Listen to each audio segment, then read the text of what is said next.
एक किताब लाखों के बराबर। जानते हो मैंने ऐसा टाइटल क्यों दिया?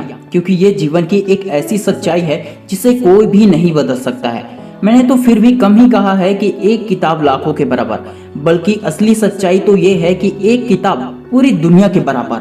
आज इस वीडियो के जरिए इस सच को जान ही लो, क्योंकि जिंदगी ना मिलेगी दोबारा। त्रेता युग में भगवान श्री कृष्ण ने अर्जुन को गीता उपदेश दिया था, पर वो गीता ज्ञान सिर्फ अर्जुन के लिए नहीं था, बल्कि पूरे ब्रह्मांड के लिए था, जिसमें देव दानव मानव सभी के लिए था। जिन्होंने गीता ज्ञान को अपने जीवन में उतार लिया वे दुनिया में छा गए, जैसे कि स्वामी विवेकानंद। इसका सबसे बड़ा उदाहरण है डॉक्टर विवेक बिंद्रा सर जी। बचपन में ही माता पिता गुजर गए थे। उन्होंने गीता ज्ञान के बदौलत ही अपनी गरीबी को अमीरी में बदला और देश विदेश में करोड़ों लोगों के बिजनेस को बड़ा किया, देश के करोड़ों युवाओं को आगे बढ़ने के लिए प्रोत्साहित किया।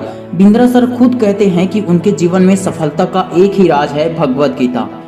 भगवत गीता क्या है? ये पृथ्वी के इतिहास में पहला मोटिवेशनल सेमिनार। भगवत गीता में जीवन से जुड़े हर सवालों के जवाब मिल जाते हैं। विवेक बिंद्रा सर जितना मुझे गीता ज्ञान तो नहीं है, लेकिन दोस्तों कुछ ऐसी बातें जरूर जानता हूँ जिससे हर एक स्टूडेंट की लाइफ पूरी तरह से बदल सकती है। पढ़ाई में कमजोर स्टूडेंट भी टॉपर बन सकता है, गरीब व्यक्ति अमीर बन सकता है। इसके अलावा हर वो काम कर सकता है जो वह करना चाहता है। तो चलिए सीधा काम की बात पर आते हैं। Learning number 1।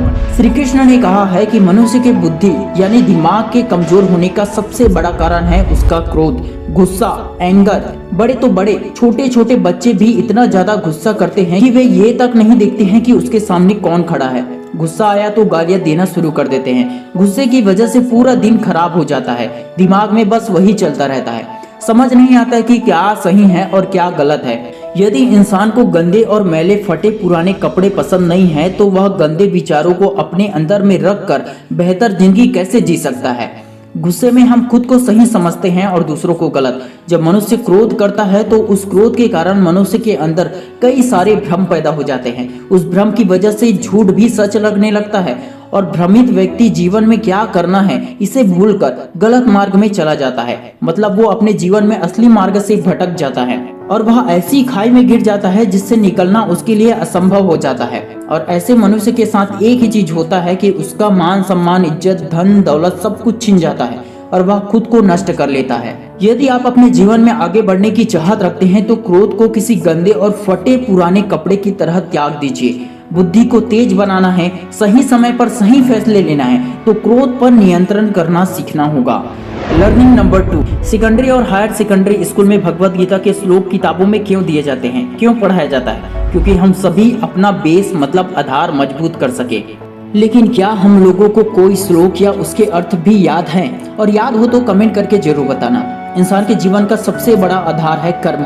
श्री कृष्ण ने श्लोक में कहा है कि प्रत्येक मनुष्य को सिर्फ कर्मों पर फोकस करना चाहिए, न कि कर्मों से मिलने वाले फल पर।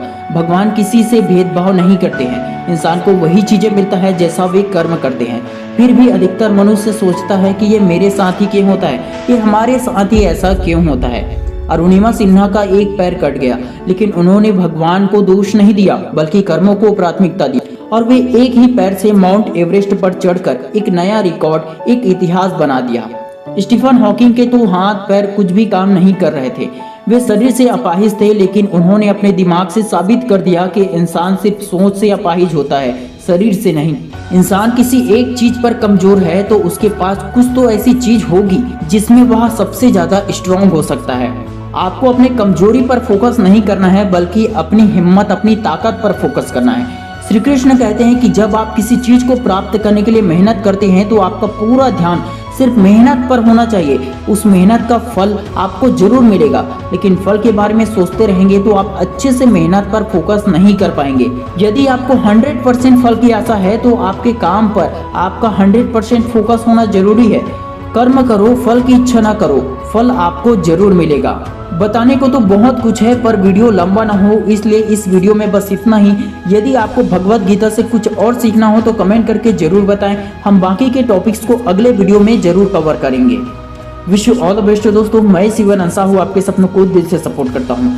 जय हिंद, जय भारत।